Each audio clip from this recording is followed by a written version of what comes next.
Welcome back to a Thursday edition of Running Point on ysnlive.com. Ron Potesta with you. The MP Vivo Heating and Air Conditioning Hotline open, 330-886-0813. Breaking news, and we'll let Coach Guerriero handle this one as we bring in the head football coach of the Springfield Tigers, Sean Guerriero.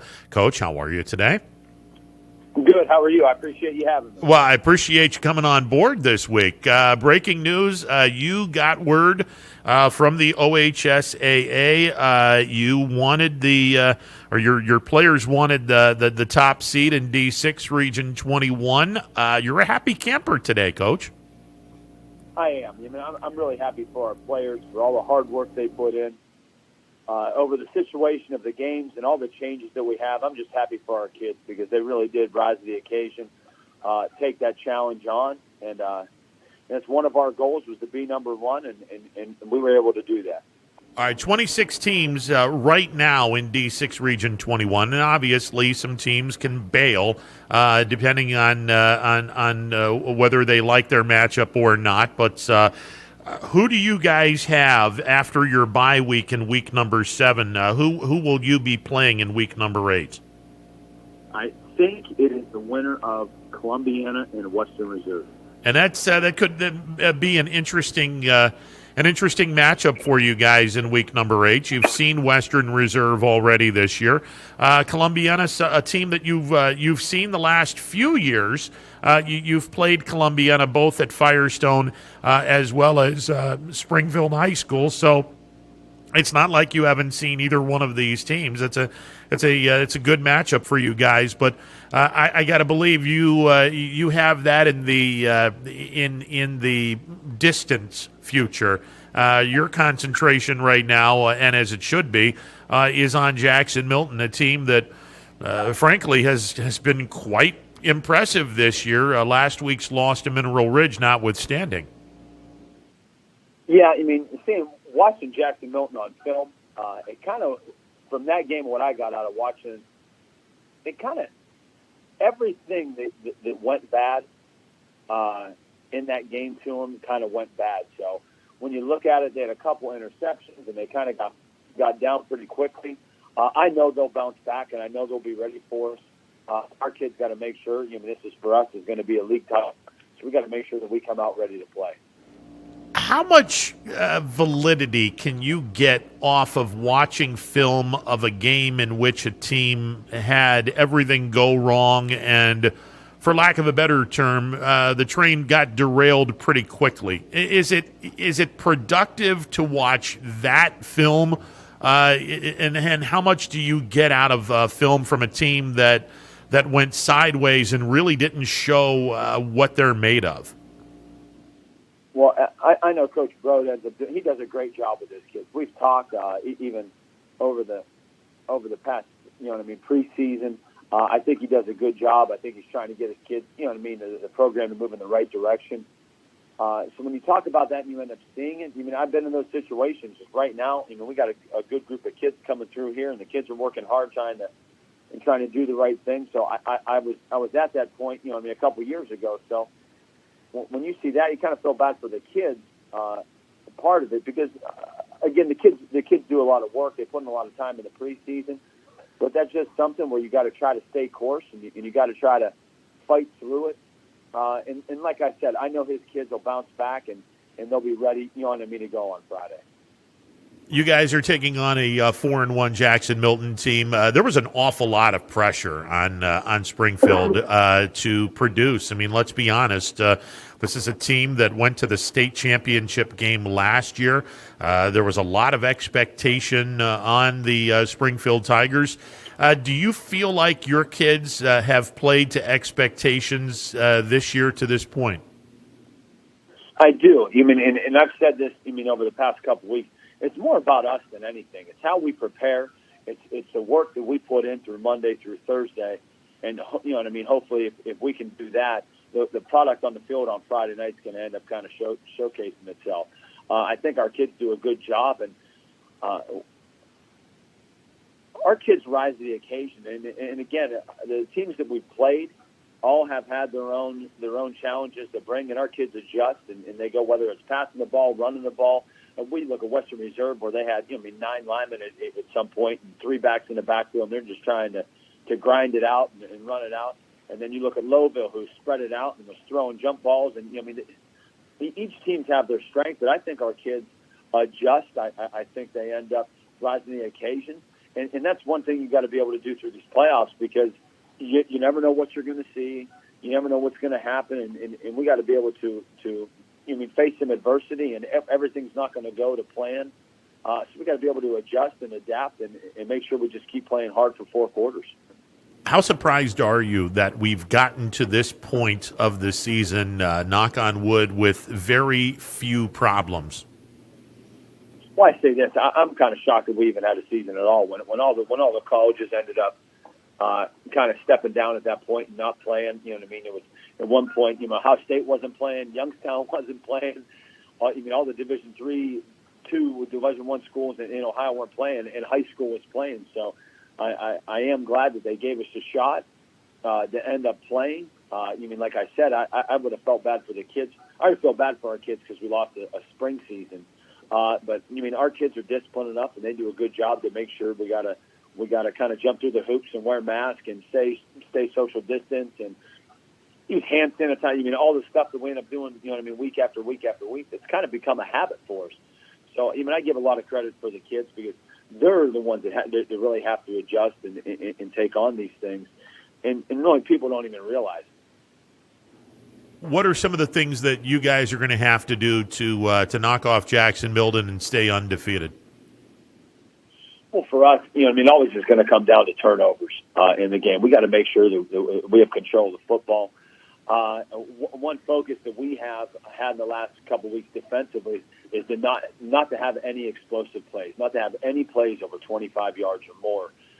Because with that, you can adjust field position, or most of the time those big plays are touchdowns or scores. So we're focusing on that right now defensively. In special teams, we're always trying to work on the aspect of our kicking game, whether it's kickoffs, punts, punt block, forcing up our special teams have been good with Clay. He does a great job with his leg, but it's been the last 2 weeks we had a kickoff return that went the distance. So our kids are, those are one-play series, and we stress that. So our kids have done a good job and just trying to win those one-on-one battles. Sean, talk a little bit about, and I know that obviously last year was not how you guys wanted to finish out the season, but you got to the state finals. Things didn't go your way in the state championship game, but the underclassmen after that game, from what I understand, everyone basically just said, hey, this is not going to be the only time that we're here. We are going to make a point of getting back here and finishing the job next year. And from what I understand, and you guys had up until COVID tore down all of the off season, you guys were having quite an amazing off season program with everyone and their brother getting into the weight room. Well, you said we weren't getting into the weight room, but during the COVID situation where kids were at home, we did a lot of online stuff. We were sending workouts to the kids every day. What we tried to do to make it interactive, between the coaches, and then we went down with our seniors, that we did different challenges. So my challenge, I videoed myself and I put it on there and say, okay, this is our challenge for the week. And it could be something in the kids' world. We try to make it creative as possible, whether you were doing push-ups, whatever you could think of. I think our kids did a great job with that, just being creative and making it hard. But we try to make sure with the kids, with not being able to get together, they really did push themselves. And with those kids going off in that state game, with all the success that we did have last year, which was great, those juniors and sophomores that played in that game, they were not happy with that performance. They felt like that wasn't the Springfield, team that played that first 14 games. So they kind of had a chip on their shoulder, and I think that definitely pushed through the off season and the pandemic and going through the season now, where they weren't happy with that performance. So I think that's what's kind of pushing them right now. And you kind of always remember the last game that you played, from the year past, and they had that feeling. So when we go out to practice, they're focused, they're determined. We always talk about to our kids about not making the same mistake.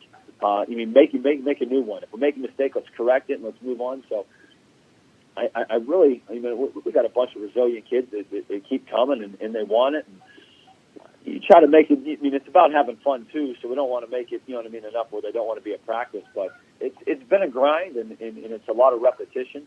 So I give a lot of credit to our seniors and how they've handled this thing. And coming walking with getting the number one seed, which is great for us in Division Six, and to be able to play for a league championship on Friday. Those are all goals that the kids had, and you got something. You finally get to see some reward after this whole situation. Hey, not to put any pressure on you guys, but it was announced that you guys are the Cleveland Browns game of the week. So if you beat Jackson-Milton, apparently you get money from the Browns organization. You get to talk with some folks. I'm just not to put any pressure on you or anything like that, Coach. But now you got an NFL team that's looking at you guys. So there you go.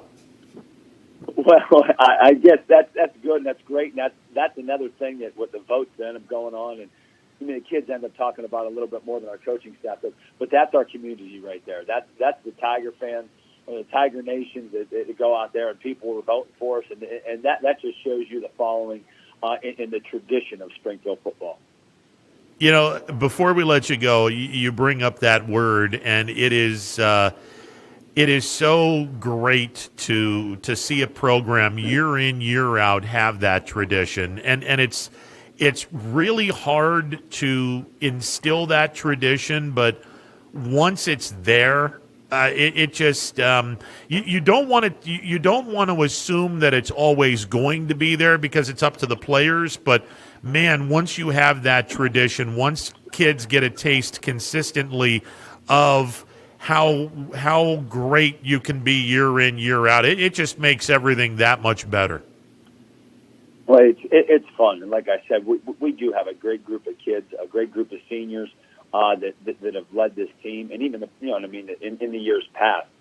When you are able to raise that level a little bit and have the kids be a part of it, it's just an overall great atmosphere. And again, with our school and our community, with the backing of of the people around us, it's been a lot of fun, and I just hope, and I'm going to kind of throw this out there, for the OHSA. I hope they're able to increase, the fans a little bit. I think they've been patient. I think they've kind of sat back, so I kind of hope that we can get a couple more people in the stands for our kids to be able to see them and see that kind of move along. Yeah, unfortunately, that is something that is not in their hands because they're playing by Governor DeWine's rules. So that's going to be a Governor DeWine decision. And we have Tim Street on tomorrow, and that's clearly something that we're going to be talking about because I know the OHSAA would like to have as many people in the stands as possible, especially in a season in which we've really lost an awful lot of revenue. But yeah, that's a Governor DeWine decision, and I'll be curious to hear what Tim Street has to say about that tomorrow. Well, with the OHSA, I agree with you with the governor, but we got to try to end up, I don't know how hard they're pushing or what ends up happening with that, but I just hope they make a good push, and whether it's, 25% to 50% or whatever, I just hope we're able to get some more people in the stands. Well, I'm glad you guys were able to nail down the number one seed, a seeding that is very, very well deserved. Coach, good luck to you on Friday night against Jackson-Milton, and continued success as you guys go into postseason. Thank you very much. I appreciate you having me. All righty. Sean Guerriero, the head football coach of the Springfield Tigers, he got word from the OHSAA a little bit earlier